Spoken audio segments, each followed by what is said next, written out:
ისე მე ვფიქრობ, რომ მოლოდინები უკვე დასრულებულია იმ კუთხით, რომ როდესაც წინაპირობები იყო დაყენებული ივანიშვილის რეჟიმისადმი, მათი მანდატების აღიარებასთან დაკავშირებით წინაპირობები ეხებოდა საკუთარი მოქალაქეების წინააღმდეგ არადამიანური მოპყრობის მეთოდების გამოძიებას, უამრავი მოქალაქე და ჟურნალისტი იყო სასტიკად-ნაცემი, სიცოცხლის საფრთხე იყო შექმნილი და ამაზე არანაირი გამოძიება არ ჩატარებულა, ისევე როგორც პოლიტიკური პატიმრობის გათავისუფლება, რომელიც ასევე მოთხოვნებს შორის იყო. ამის სანაცვლოდ თავგადა ტულუკიანმა გამოიჯახუნა კარები ევროსაბჭოს საპარლამენტო ასამბლეის და დატოვა საპარლამენტო ასამბლეა, ისე რომ აღარც ყოფილა საუბარი იმაზე, რომ დემოკრატიული სტანდარტები, რის გამოც ჩვენ ვართ ევროსაბჭოს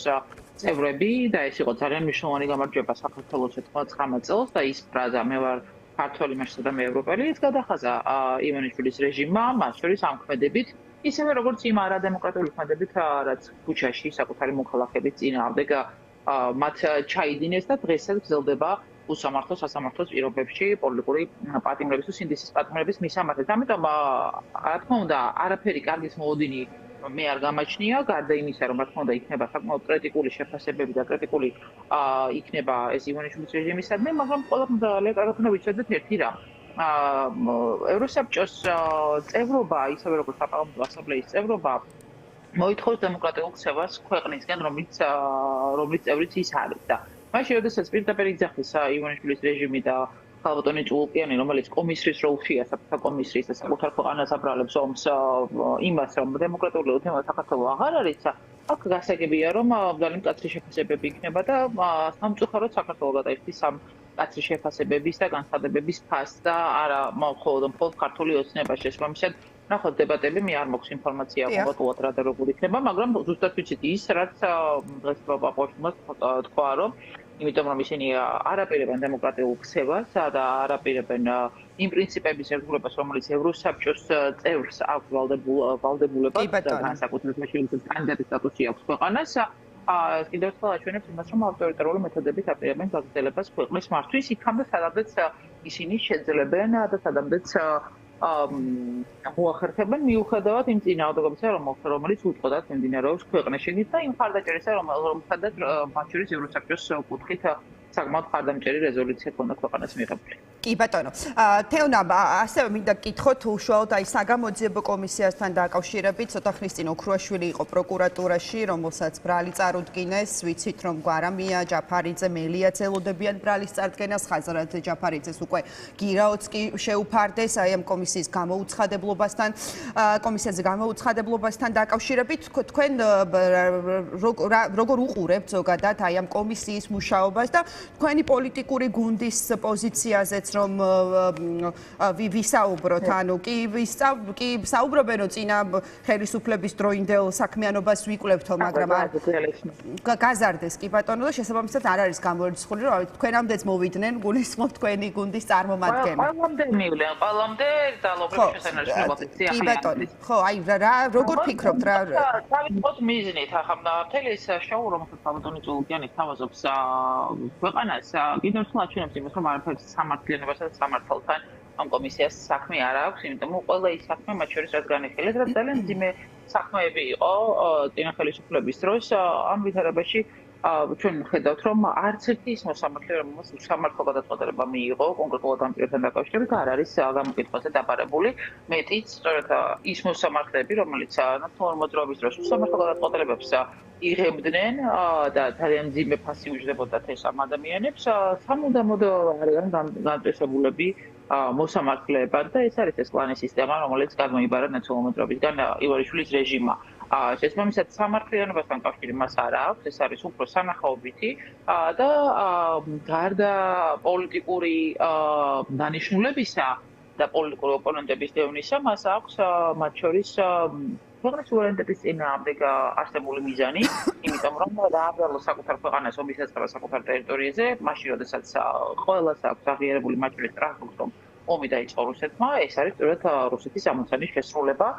და ძალიან მძიმე იყო სიმართლეებთან ჩემთვის ნახვა იმ სპექტაკლის, რაც აგვისტოს ომის ნაწილს ეხებოდა და მათ შორის იმ დასკვნების, რომელიც გამოძიების დასრულებამდე არალეგიტიმური კომისიის უკვე დადო ივანიშვილის რეჟიმმა. შესაბამისად,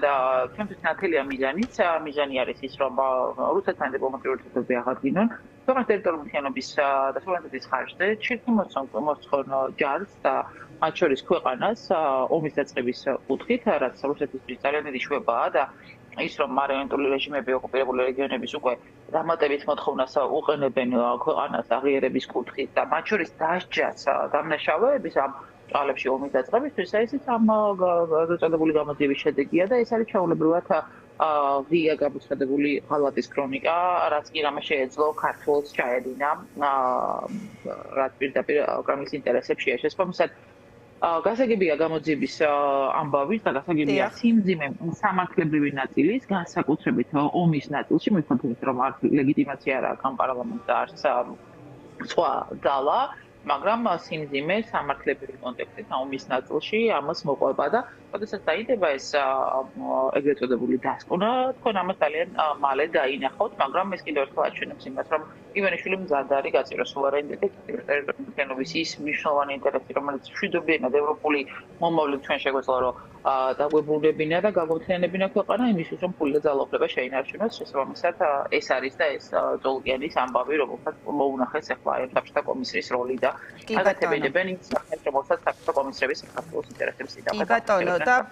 თეონა მაინც გითხავთ, რა ვიცი, აი რო რამე და დაგიბარონ მიხვალთ. იცით როგორ არის? მე არ ვფიქრობ, რომ ეს არის პარტიული გადაწყვეტილება.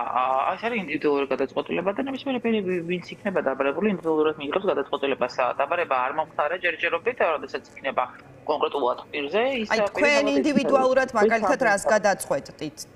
თეონა?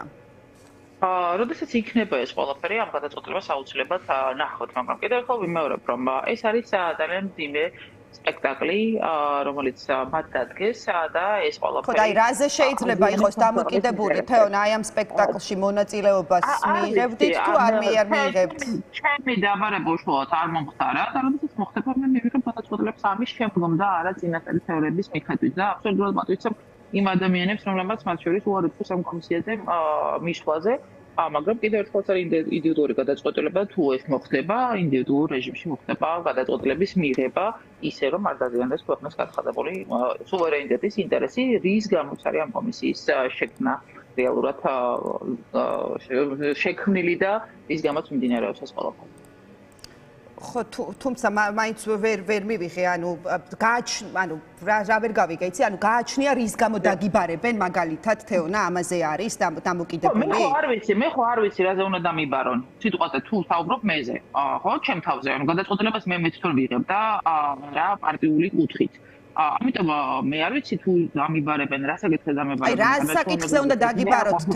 რა არის ესეთი საკითხი, რომელზეც მაგალითად გადაწყვეტთ რომ მიხვალთ? წულუკიანს უნდა გითხოთ, მაგრამ თუ მოხდება ეს საკითხი, თქვენ გეკითხებით თეონა. თქვენ რა არის ის საკითხი, რაზეც თეონა აკუბარდიას რო დაურეკავენ მივა თეა წულუკიანის შექმნილ საგამოძიებო კომისიაზე. ხო და არ ვიცი მეთქი რა საკითხი შეიძლება იყოს და თეორიაზე არ მინდა მსჯელობა თეორიულად, თუ იქნება პრაქტიკაში ეს ყველაფერი, ამ პრაქტიკიდან გამომდინარე გადაწყვეტილებას აუცილებლად ავხსნი. კი, ანუ რამე უშვებთ თქვენ, ანუ კი ბატონო, დავაზუსტებ თეონა, ანუ თქვენ უშვებთ რომ ისეთი ვითარებაა დღეს, რომ არაფერი არ არის არც გამორიცხული და არც გასაოცარი. აი დღეს ჩემთვის გასაოცარი იყო მაგალითად მოქალაქეთა პოლიტიკურ გაერთიანებაში ცვლილებები არალეგიტიმური კანტორის, რომ მე ლექციის წაკითხვა გრანტის პროგრამებში ამიგზავნონ, რაც ძალიან სასაცილოა ჩემთვის, იმიტომ რომ მე არც ფული მომდევარა ბიუჯეტიდან, არც სამშენებლო კომპანია არ მქონია და ოცნებასთან გარიგებით ფული არ მიკეთებია, ერთ-ერთი რაც ვიცი 10 წელი სწავლის შემდგომ ნატოზე და უსაფრთხოებაზე კითხულობდი ლექციებს. და დღეს კანონში ცვლილებაში აქვს არალეგიტიმურ კანტორას იმაზე, რომ ლექციის წაკითხვა ამიგზავნოს. და რატომ არის საფრთხე ნატოზე ლექციის წაკითხვა ან ეროვნული უსაფრთხოების ინტერესებზე ლექციის წაკითხვა? ეს ჩემთვის ძალიან ნათელია, იმიტომ რომ მათთვის საფრთხეა ყველაფერი ის, რაც კონსტიტუციური საგარეო კურსით არის დადგენილი და კონსტიტუცია რომ შეცვალეს, ეხლა ცვლიან ისე კანონებს, რომ მათ შორის არ იყოს საუბარი გაცხადებულ ეროვნულ ინტერესებზე. სუვერენიტეტი და ტერიტორიული მთლიანობა და ჩემი ის პროფესია არის ეროვნული უსაფრთხოება და ხშირად ლექციებს ვკითხულობ მათ შორის ოკუპაციაზე, რუსეთის ჰიბრიდულ საფრთხეებზე, ის რაც ეხლა დღეს საქართველოში ხალხილულად მიმდინარეობს, ძალიან წარმატებით ახორციელებს ამას რუსეთი ივანიშვილის ხელით. შესაბამისად, როდესაც ისეთ რაღაცები ხდება, რაც ხდება, აქ გამორიცხული არაფერი არის, მით უფრო მაშინ, როდესაც რუსეთს ამისთვის ძალიან უფრო მეტი დრო დაჭირდა, ვიდრე ივანიშვილმა ეს შეძლო ერთ წელიწადში ყველა იმ მძიმე კანონის მიღება თავისი არალეგიტიმური კანტონით, რომელიც არის. ამიტომ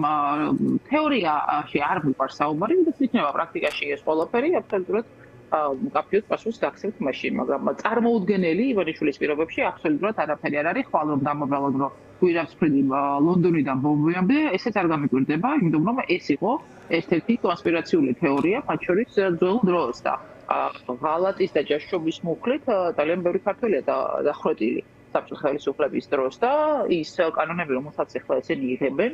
ეს აბსოლუტურად საბჭოთა დროში გვაბრუნებს ჩვენ, მაშინ როდესაც ვიბრძოდით დამოუკიდებლობის და სუვერენიტეტის დასაცავად და ძალიან ბევრმა ქართულმა შეწირა თავი და აი ამ ხელა წარსული უკან წარსულში დაბრუნება, როდესაც ხდება და მათ შორის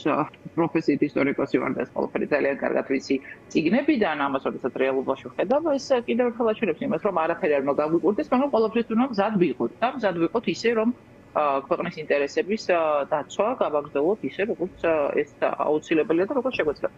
კი ბატონო, და თეონა, ბოლო კითხვა მინდა დაგისვათ. ოკუპირებული აფხაზეთის ეგრეთ წოდებული საგარეო უწყება გამოეხმაურა კობახიძის მას რა ქვია ინტერვიუს, სადაც კობახიძე ამბობდა, რომ აი თუ მოვითმენთო ტერიტორიული მთლიანობის აღდგენა შესაძლებელიაო და კი, ტერიტორიული მთლიანობის აღდგენის შესახებ საქართველოს ხელმძღვანელობის განცხადებები მიუთითებს, რომ ძველი მიდგომებისგან თავის დაღწევის სურვილი არ არსებობსო და ამ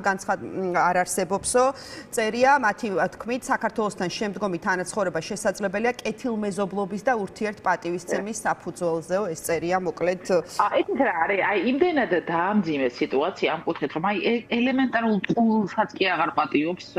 სეპარატისტული ოკუპირებული აფხაზეთის de facto რეჟიმი ირაკლი კობახიძეს. ახლა ირაკლი კობახიძე ჩემთვის აი ოკუპაციასთან როგორ არანაირი კავშირი არ არის, თუმცა ეს არის კაცი, რომელიც ოკუპაციო ხასთან არასდროს რომ არ ყოფილა, ამით ამაყობს. და ამ ხელა თანამდებობების პატრონი დღემდე არ გასულა არც ერთი лагер 30 კილომეტრი რო არის ოკუპაციო ხაზი, იქ არ წასულა. იმიტომ კი არა რომ ეზარება, იმიტომ რომ პრინციპულად არ უნდა ამის გაკეთება. ეს არის კაცი, რომლის ხელითაც კეთდება რუსული საქმე. სუვერენიტეტის დაკარგვის და დამოუკიდებლობის დაკარგვის საფრთხეს ეს კაცი რეალურად დღეს ქმნის. ძალიან ბევრი მიმართულებით, არა მხოლოდ თავისი განცხადებებით, ასევე მათ შორის უსაფრთხოების სექტორში არსებული რეალური პრობლემების შექმნით და კაცი, რომელიც მეუბნება, რომ დეოკუპაციის სტრატეგია რომელმაც მთავრობის პროგრამიდან ამოიღო, იმიტომ რომ ტერიტორიულ მთლიანობაზე ლაპარაკი დაამთავრა, თუნდაც დოკუმენტების დონეზე და კაცი, რომელიც ოკუპაციო ხაზი არ ყოფილა, ამბობს, რომ ტერიტორიულ მთლიანობას აღვადგენო, ეს იმხელა ტყუილი და იმხელა ირონიაა და ამას მე რომ de facto რეჟიმი ეხმაურება, ეს თავში ხელის წამორტყმას გავს და ღირსია ირაკლი კობახიძე ამ თავში ხელის წამორტყმას, იმიტომ რომ ივანიშვილსაც წამოარყა თავში რუსეთმა ხელი, როდესაც მან ეცადა რაღაცა ილუზიის შექმნას, რომ საკონსტიტუციო მოჭირდება და იმისთვის, რომ